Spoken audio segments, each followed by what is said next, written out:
My customer kept telling me his angel number. When I was in college, I worked part-time at the local coffee shop. It wasn't my dream job, but the pay was good, so I couldn't complain. There was one regular who was always during my shift. He always came in at 1:15 p.m., sat at the same table, ordered the same meal, and ate quietly while drawing in his notebook. He was always polite and tipped well, so I didn't mind. One day I asked another server about him. "Oh, that's Danny. I think he's a little slow. He never talks. He only ever communicates in pictures, but he's a real sweetheart." He was a sweetheart, just shy. I brought his food every day and smiled at him. One day he drew a picture on the bottom of his receipt, a small bird. I liked it and told him so. From then on, every day he'd draw me a picture in his sketchbook.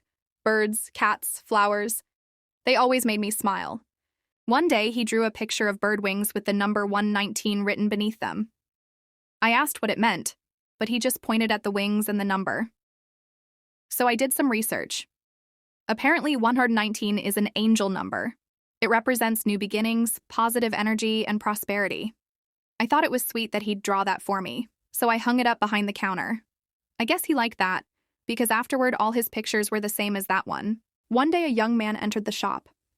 As I walked toward him to ask what he wanted, I saw an expression on Danny's face I'd never seen before.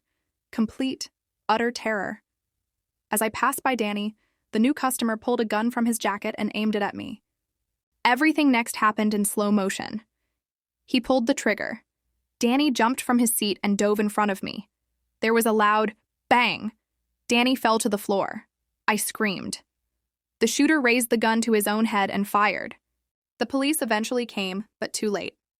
Danny died holding my hand and smiling at me. Weeks later, his mother visited me at the shop. "I just wanted to thank you. Danny didn't have many friends, but he really liked you. Thanks for being kind to him." "It was my pleasure," I replied. "He was a really sweet person, and a good artist. His pictures always brightened my day." "Really?" she replied. "Can I see one?" I showed her the ones behind the counter. Apparently he was very big on his angel number. He drew it for me all the time. At that moment, I realized that the wings in the picture looked just like those on the jacket of the man who'd shot Danny. Then I looked over. His mother was gaping at the picture in shock. "What?" I asked, concerned. She turned and looked at me. Danny was dyslexic.